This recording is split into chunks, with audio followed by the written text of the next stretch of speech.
Good afternoon. My name is Lydia, and it's my pleasure to stand before you today. Me and my partner Candice have spent the past 5 weeks interning with Dorian Giles, who is the CEO and founder of 2717. Now, Dorian is a professional sports manager, a lawyer, and also was, as I previously stated, the founder of 2717, which is hoping to implement and impact the racial wealth gap through the cultivation of sports, tech, and culture.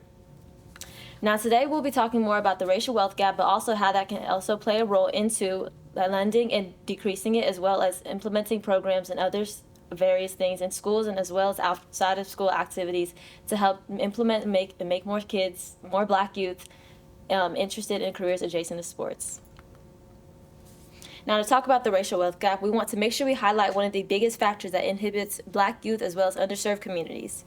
The racial wealth gap impedes social mobility for Black people because it limits resources and opportunities that are essential for upward mobility. According to Brookings.edu, the growing disparity means that in 2022, for every $100 that a white household held, Black households held only 15% of that. Traditionally, we've been kept out of ways of garnering wealth, so therefore we've had to come up with other solutions and ways of getting this wealth.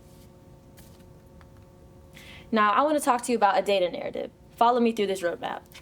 So, the sports industry, as we know, is one of the most popular things in the country as well as worldwide, and has a valuation of $500 million with an estimate reaching $600 billion by 2028. However, with this great evaluation, we know when we look at most football and basketball games, 74% of the NBA is Black as well as 57% of the NFL is Black. Now, amongst that large percentage of players who are Black, off the court in these front office execs and positions is only 50% of team presidents who are Black, 25% are general managers, and 18% are head coaches. Even in our own local Kansas City Chiefs organization, a staggering 67% of management roles are occupied by white individuals. Now, we want to couple this with the fact that Professor Rongsung did a study that showed that there is an 83% correlation between interest and income. This means that if you are highly interested into something, you will be more likely to pursue a career in that field or be more driven to put money and motivation that will get a bigger income. Approximately 35.4% of Black youth are playing sports at any given time and spending upwards of 12.8 hours a week on it. So therefore, we want to show that there is a correlation between having Black youth be interested in sports and having a passion for it, as well as having some sort of career adjacent roles into it. From there, we want to talk about how less than 1% of youth make the pros. So we want to offer a solution and an alternative about how Black youth can be able to be in sports as well as having roles outside of just being the athlete. Sports Pro Vanguard Program Implementation. Okay, so here, as you see on the screen, we have a timeline of what we're trying to implement into the school districts, and basically what we're implementing is sport-adjacent career electives. So the first thing that we're going to do is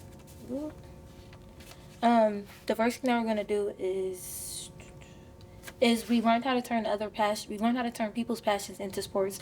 So the next thing on the timeline, it talks about how we're going to build a proposal and give it to the school district so we can have this as an elective, so more kids know that just because you don't make your sport, make D1 or get the offers, you can still be on the field while you're not playing.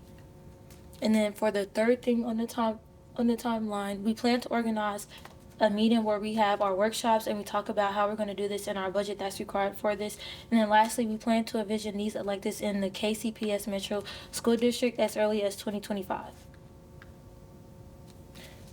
So over the past couple of weeks, we've gotten data from our community members by having surveys as well as certain live in-person interviews to show you that there is people in the community who support our initiatives for creating programs that help implement these sports adjacent careers to Black youth, as well as showing that there is a direct relation of people in our own Kansas City metro area who have not had this experience that we're trying to get.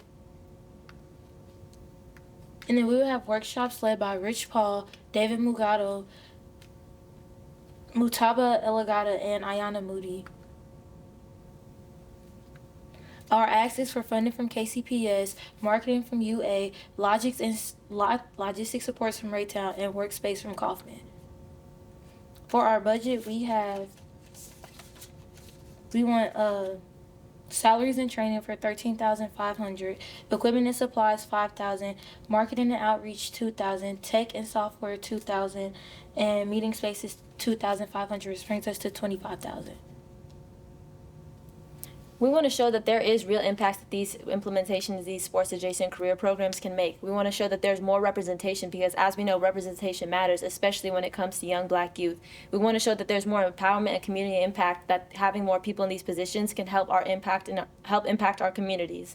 We want to reduce discrimination by having people in these higher positions to allow them to be able to stop the racial implicit biases that typically foster in these type of organizations. We also want to have more cultural understanding and authenticity because having the perspective that Black professionals can bring to these fields, we can increase and enhance a better ecosystem for workers as well as consumers. Any Thank you. questions?